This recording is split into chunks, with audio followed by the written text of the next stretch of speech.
Welcome to Activations with JJ Monthly Energy Update for July 2022. Some of the topics I will be covering in this episode are the ups and downs of June, ascending towards non-duality, and unlocking our ability to self-heal and self-activate. It's definitely going to be a fun one, and I'm excited to have you along for the ride.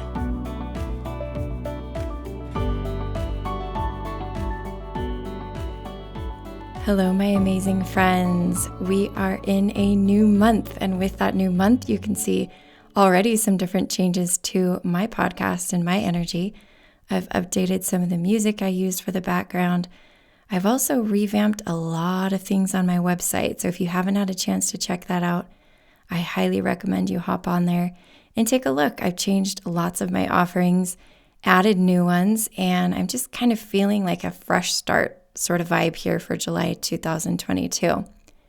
Before we get into the meat and potatoes of this episode, I want to make sure that I let you know about some upcoming events. There are some that are just my regular events, regular gatherings.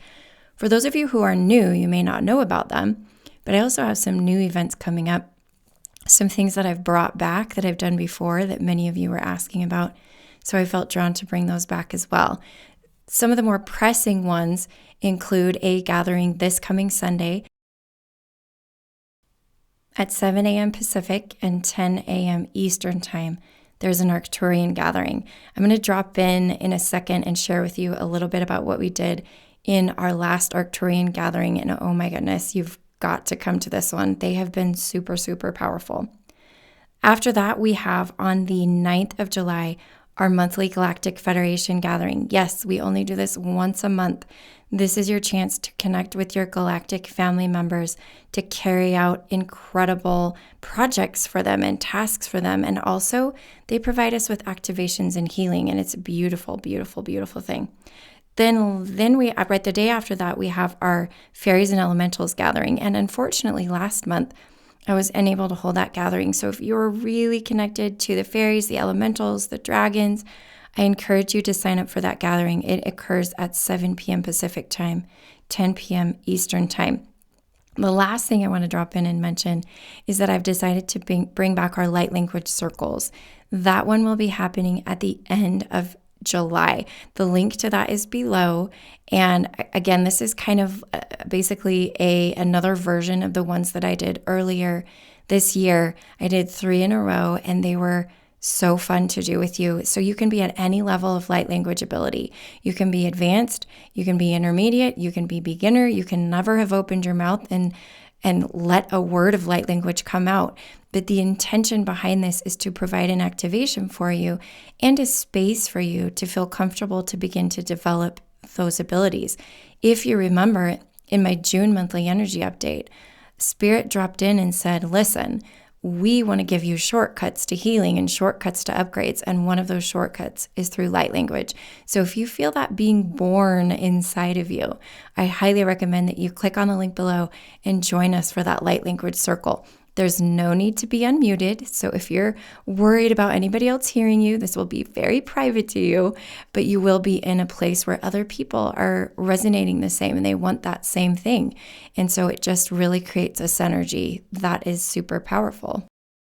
And speaking of powerful energy, I want to shift into our July energy update. But you cannot have a July energy update without recapping June. There were so many themes that came through in June. I know that some of you were participating in some of the goddess activations. Those were so powerful.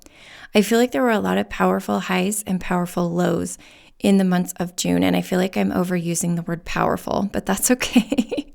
This is the time we live in, okay? Just have a little mercy on me for using that word so much. Lots of energies coming through, whether it had to do with astrological things, solar things, the goddesses, the ascension energies, the anything and everything, the processing of the collective, events that were occurring just here on the planet with politics and tragedies and all of the feelings, all of the things came through, all of the emotions came through. As I was working with people in my one-on-ones, and some of you were in those, I really did see a lot of things coming to the surface and a lot of things being brought into people's awareness, whether it was old things, quote unquote, old energies wanting to come out and be released, or whether it was memories being unlocked. A lot of times when we're doing multidimensional soul integration or multidimensional soul activation in our cohorts, I do have one-on-ones with people. And in those one-on-ones, I do feel like we're unlocking memories. It's really not I'm teaching them anything new. It's like they're like remembering things that they've always known. And all of a sudden their amnesia is going away. And that's what I feel like was happening during June. Now, as you start to remember things, it can be quite a jolt to your system. And that's why I believe there was a lot of up and down energy for people, a lot of fatigue, a lot of sleeping, even some old injuries coming back, some pains and aches and different things coming back to maybe quote unquote haunt you. They were just coming into your awareness to remind you that I'm here and I need to be seen before I can be released or transmuted. So that was the energy of June. We get to say goodbye to June. We get to say hello to July, and here are some of the themes for July. Now, I will be honest, it's not all rainbows and butterflies, although you create your own reality, and if you want to make it rainbows and butterflies, by all means, step into your power to do that. But as I've seen people shifting in certain ways, I know that this particular thing, which I know is coming for July, is going to be possibly and potentially met with a little resistance by different programs we have running and conditioning we have. That being said, as we all band together and gather, remember in June when Spirit said there needs to be more gathering? This is why. This is why. My gatherings, the ones that I do, the virtual gatherings, are a great place for you to do that if you want to do it in the comfort of your own home. If you feel like gathering in person, there is so much opening for the collective. There are so many people awakening and offering these things. I encourage you to seek them out in your community. Set the intention to find others who are doing what you're doing so that you can go through this together. And when I mean this, what I'm meaning is the theme for July 2002, at least one of them, is stepping out of duality and into non-duality. Now, that looks like a lot of things, and when I say it, it sounds very simplistic, but I was having a chat with another light worker this last week, and we were discussing how our channeling has begun to sound different over the last little while. What we're bringing through from people's higher selves is shifting in its tone. It's more and more about what do you want personally, and not giving so much specific, detailed direction.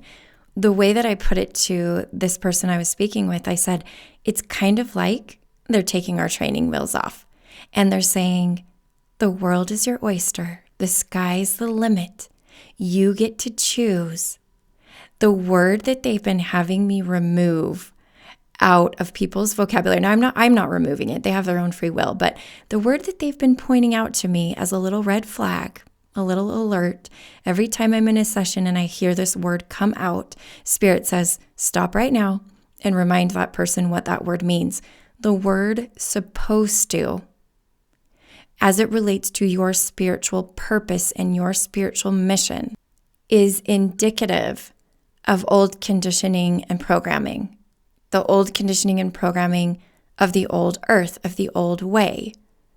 And so as you explore your future, I want to remind you, it's in your hands. And that's a scary thing. I've walked through that with several people, and they always feel a little resistant, whether they express it consciously or it's energetic. Because some of them are like, oh yeah, totally. I want to step into my solar plexus. I'm doing this. When I tap into their energy, I can feel little tiny baby programs running. It could be inner child. It could just be from lifetimes of living in duality where they still feel like they're in a battle. They still feel like they're in a war. I've been escorting a lot of people from a warlike duality energy into a unity consciousness, non-duality energy over the last little while, because their higher self keeps saying, It's time to graduate. It's time to move on from that. Your contract is up within that realm. Now you can stay in it. You have free will. You can say, oh, I want to extend my contract into duality. Okay. But I'll tell you what's happening and what I'm witnessing is that people are getting tired. They're getting fatigued of the duality. At the beginning, when you go into duality, which we all did, we all signed up for Earth. So this is what we're doing here. But when you sign up for it, I feel like this sense of the little soul, the soul is woohoo, let's do it, bring it on. And as time goes by, it starts to wear on us a little bit. And as we step into our multidimensionality, we're of course experiencing non-duality, duality, and all things in between at all moments in time. But our awareness as a human being in a physical body is kind of only able to experience one thing, if totally embodied physically, right? Just due to limitations on our planet. We can astral travel and astral project as much as we want to, but the capacity of our physical body to do that isn't there. And so we do get to choose where our awareness is. And again, the key is we do get to choose. So whether or not we want to stay in that duality, which I feel, when I say exhausting, I actually feel like Spirit's correcting me on that word. It's not in alignment. One of the reasons we're feeling so tired is because it's not in alignment and it's not becoming with ease. This is an age of noticing and being self-aware. When it comes with ease, it's in alignment. When it's not coming with ease, it's not in alignment. And guess what? You can drop it. Don't feel bad. Don't feel shame. It's okay to drop things. It's okay to leave things incomplete. I don't know who needs to hear that, but I feel really strongly like some of you do. It's okay to leave it undone. It's not your job to finish it. Because guess what? It's never going to be finished. It's going to go on forever. And some of you who are in this duality mindset, I've got to finish this battle. We've got to win. We've got to be done. It's got to be over. It's never, ever going to be over. So you don't need to see it to the quote unquote finish line. You just need to choose what's best for your soul right now. What does your soul need? How can you nurture your soul? What is your soul ready for? What kind of expansion are you ready for? That's the message I feel like I want to bring through. That's the energy of July 2022. Now there's another topic I want to drop in and finish up with for this monthly energy update. And that is turning inward. I had this really fascinating experience this last week where I felt drawn to create a TikTok and Instagram reel video. It was just like a little snippet, like a sound bite. And what I felt drawn to say was something along the lines of this. When we are activating our psychic abilities, we need to remember that one of the best ways for us to utilize them is not just to see outward, to see other races and connect with things outside of ourselves. One of the most incredible things about our psychic abilities is that they allow us to turn inward for a multidimensional perspective of our personal soul growth. And what Spirit has dropped in for the month of July is it's a time to plant seeds within ourselves, to see those seeds grow, to nourish those seeds, and to see those things flourish within. So for those of you who are light workers and healers in particular, this tends to not be in our programming. And I say our because I am in that category.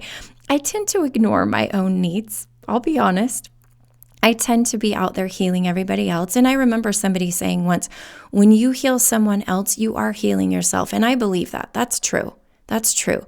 But there are times where we really need to hone in and zero in on what's within ourselves and commune with ourselves.